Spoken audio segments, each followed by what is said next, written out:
Adam Schiff is in real trouble. Real trouble. And we'll get into that here in just a second. Also, Representative James Comer, he is from Kentucky. He is currently the chairman of the House Committee on Oversight and Accountability. And the House Oversight Committee has subpoenaed now both Hillary and Bill Clinton for testimony on Jeffrey Epstein.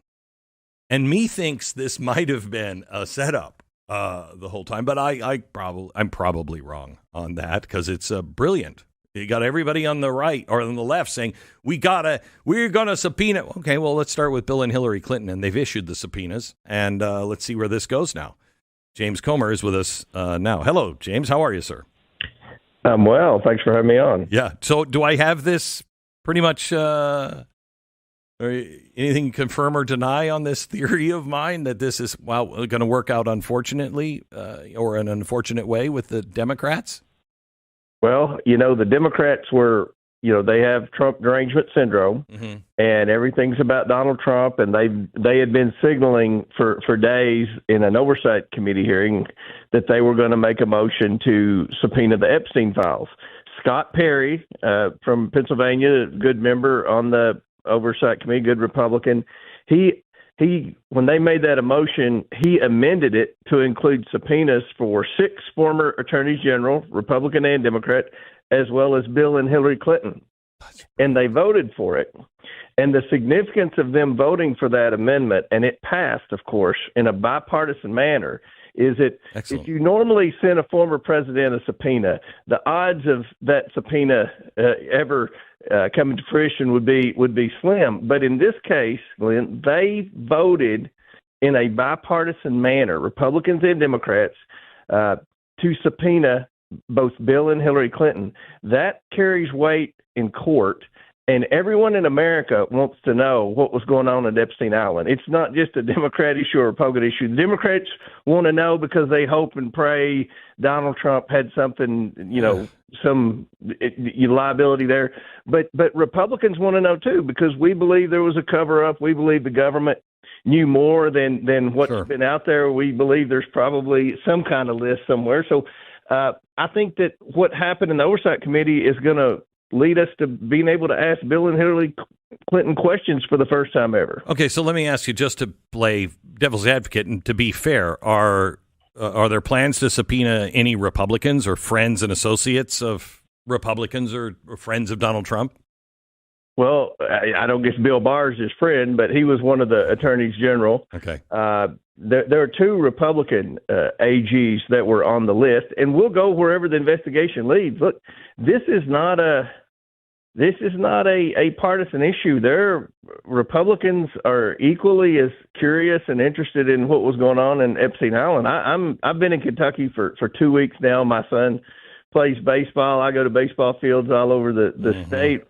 Watching him, and people come up to me. These aren't political people, and they know that I issued the subpoenas. I subpoenaed Pam Bondi for the Epstein files, and I don't think that's gotten a lot of press, and probably didn't make many friends with the administration. No.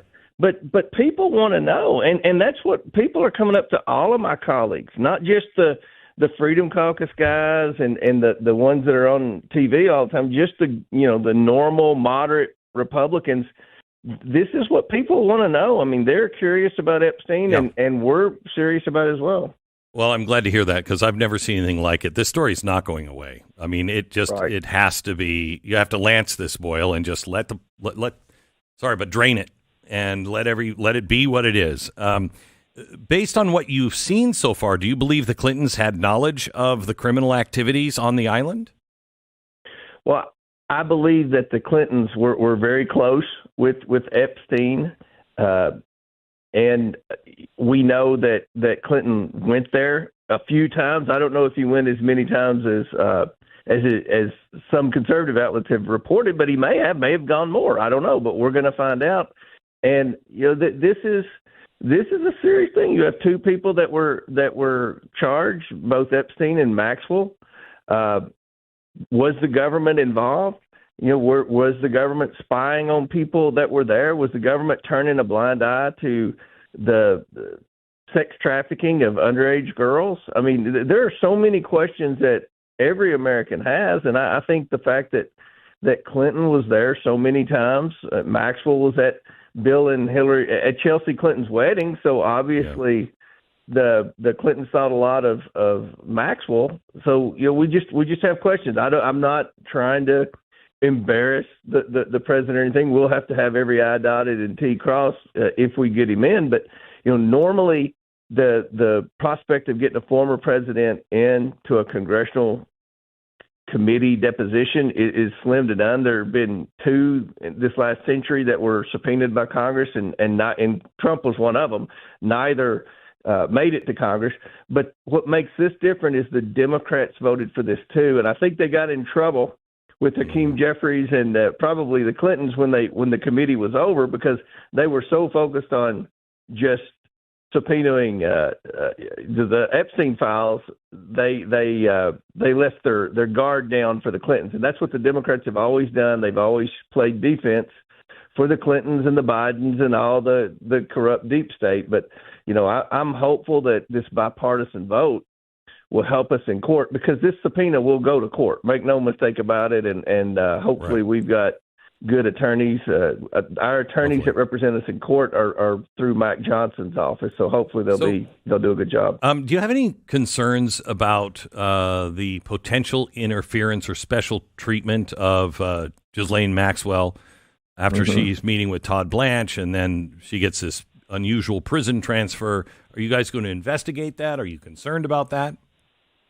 Well, we're always interested in what's going on. We weren't aware that he was going to meet with her or that she was going to be transferred. And remember, August the 11th was the date I was supposed to take the committee down to depose Maxwell, which was Monday.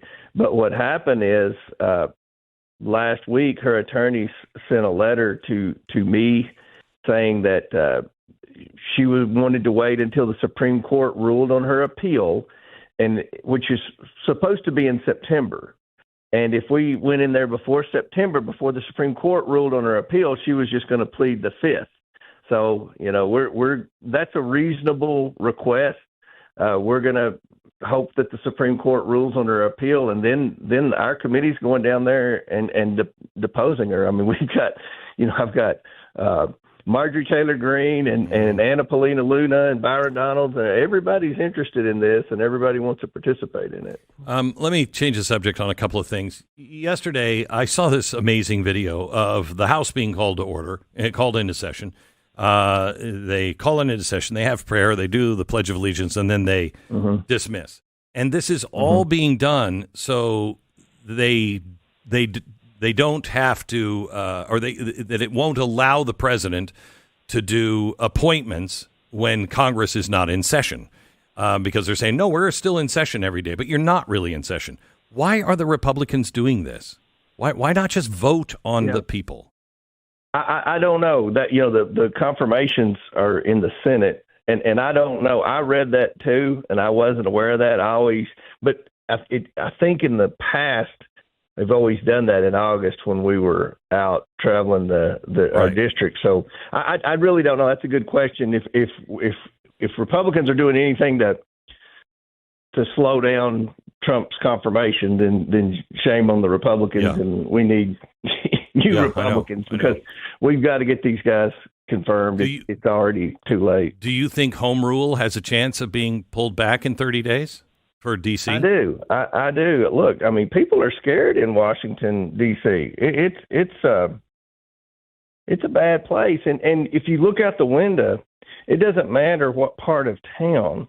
You've got all these teenage boys running around breaking stuff at 2 a.m., 3 a.m., and there's nothing being done about it. And the way the D.C. laws are, they're not going to prosecute young people for anything. These young people know it, so there are no consequences to their actions. You've got a lawless town right now. Yeah, well, I hope that actually happens and they pull this back, because this is a failed experiment. It is. You've hinted at the possible run of being the governor of Kentucky in 27. Care to comment on where you are on that decision? Yeah, it's 2 years away. We've had, unfortunately, for the last 55 years in Kentucky, as Republican as Kentucky has been, we've had a Democrat governor 47 out of the last 55 years. This governor now, Andy Beshear, he's term limited. He can't run again. I'm getting a lot of encouragement to run. I was Commissioner of Agriculture before I came to Congress at the statewide elected office, and it's something that I'm seriously considering. I believe in term limits, so I never planned on staying in Congress very long. I moved up quick. I was the top Republican on the Oversight Committee after 3.5 years, so I think I've proven myself, and I love Kentucky, so it's something I want to do, but we're still about a year away from making a decision. Okay. Sounds great. Congressman, thank you so much. Really appreciate it. Thanks for all of your hard work. Appreciate it. James Comer